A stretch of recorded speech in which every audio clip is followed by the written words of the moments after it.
məktəbinin kollektivi Bəxtiyar Vahabzadə yaradıcılığında Azərbaycanın xalq şairi, türk dünyasında tanınan və sevilən Bəxtiyar Vahabzadənin 100 illik yubileyinin qeyd edilməsi haqqında Azərbaycan Respublikası Prezidentinin sərəncamına əsasən 16 may 2025-ci il tarixində Şəki Zaqatala və Mərkəzi Aran Regional Mədəniyyət İdarəsinin birgə təşkilatçılığı ilə konsert keçirildi.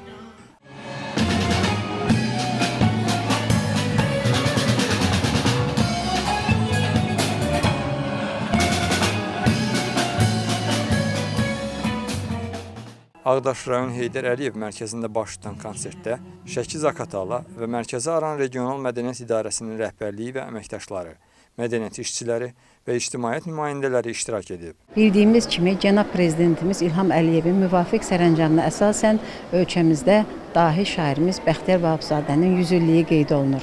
Biz də Şəki Zaqatala Regional Mədəniyyət İdarəsi olaraq onun tərkibində fəaliyyət göstərən 3 nömrəli uşaq musiqi məktəbinin kollektivi Bəxtiyar sözü Azərbaycan musiqisində adlı layihə hazırladıq. Çox təşəkkür edirəm ki, Şəki Zaqatala Regional Mədəniyyət İdarəsinin kollektivi və rəhbərliyi bizə böyük dəstək göstərdi. Birinci konsertimiz Şəki Dövlət Dram Teatrının səhnəsində nümayiş olundu. İkinci konsertimiz gözəl Şamaxımızda, qədim Şamaxımızda Mədəniyyət Mərkəzində nümayiş olundu. İndi üçüncü dəfə sizin bu gözəl Ağdaşın qonağıyıq, bu gözəl məkanda Heydər Əliyev mərkəzində biz bu gün həmin konserti istəyirik nümayiş elətdirək.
Konsert proqramında Şəki şəhər 3 nömrəli uşaq musiqi məktəbinin müəllimlərindən ibarət ansamblın və Mərkəzi Aran Regional Mədəniyyət İdarəsinin əməkdaşlarının ifasında şairin şeirlərinə bəstələnmiş musiqi nömrələri və dillər əzbəri olan şeirləri səsləndirilib.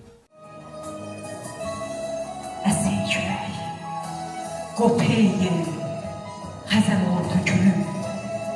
Düz beşik ürəyimdə bəslədiyim məhəbbət bir salama dəymədi. Yaman darıxmışam.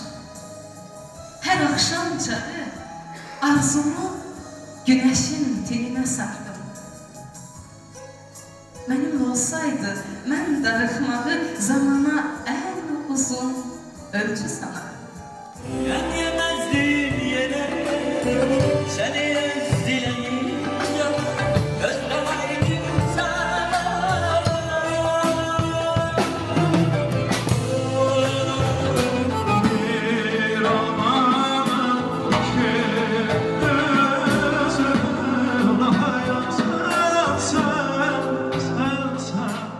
Azərbaycan ədəbiyyatının ən parlaq simalarından olan Bəxtiyar Vahabzadə yaradıcılığına həsr olunan konsert proqramı tamaşaçılar tərəfindən alqışlarla qarşılanıb. Elgiz Mahmudov, Faiq Kərimov, Ağdaş.